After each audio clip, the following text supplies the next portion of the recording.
So, shooters out there, it's Fortune Cookie 45 LC coming to you from the Hot Lead Zone. And on our cruise to the Caribbean, thought you might be interested in seeing what the guns of the police in the Caribbean are. Well, we were in Belize, and in Belize, the security troops there are armed with P89 Ruger 9mm pistols. Saw these in their holsters, and I asked him, I said, that's a P89, isn't it? And he said yes. So I asked one of the cops whether he had to buy his own pistol and he happened to choose the P89, or whether they were issued to him. And the answer was no, the P89 Rugers are issued by the government to the security troops. Now it turns out that in Belize, the ownership of guns is very tightly controlled. You have to have licenses in order to own a gun, and they're very hard to get. Plus, anyone who is in possession of an illegal gun, whether it's a pistol or rifle or shotgun, they're all controlled, is subject to a 7-year prison sentence without exception.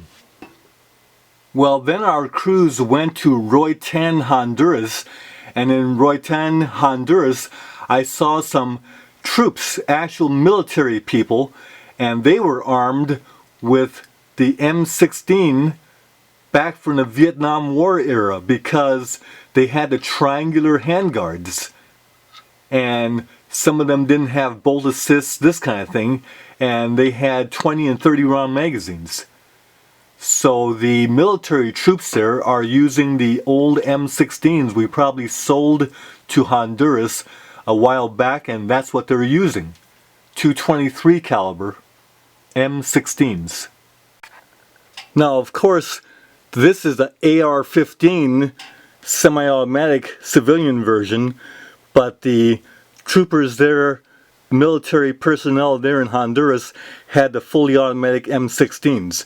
And we're not allowed to have those unless we pay a big tax. But what we can have is this one.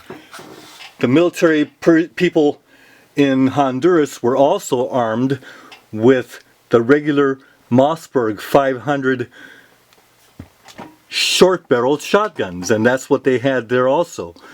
I saw military people with these, and apparently they're very well issued to the military troops in Honduras.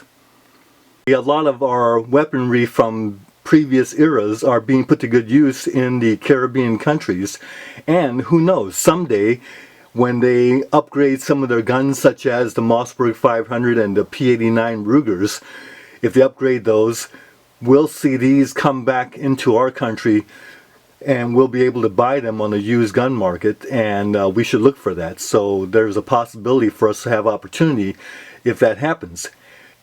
Even though some of the governments down there in the Caribbean propose to be democratic type governments, the issuing of guns is only to the police and to the military, and the civilians are very much prohibited against ownership of guns, and the laws are very strict. Prison sentences are very strict for illegal possession of guns. Fortune Cookie 45 LC coming to you from the Hot Lead Zone. See you next video. It was a great cruise, and we learned some things about the guns of the Caribbean.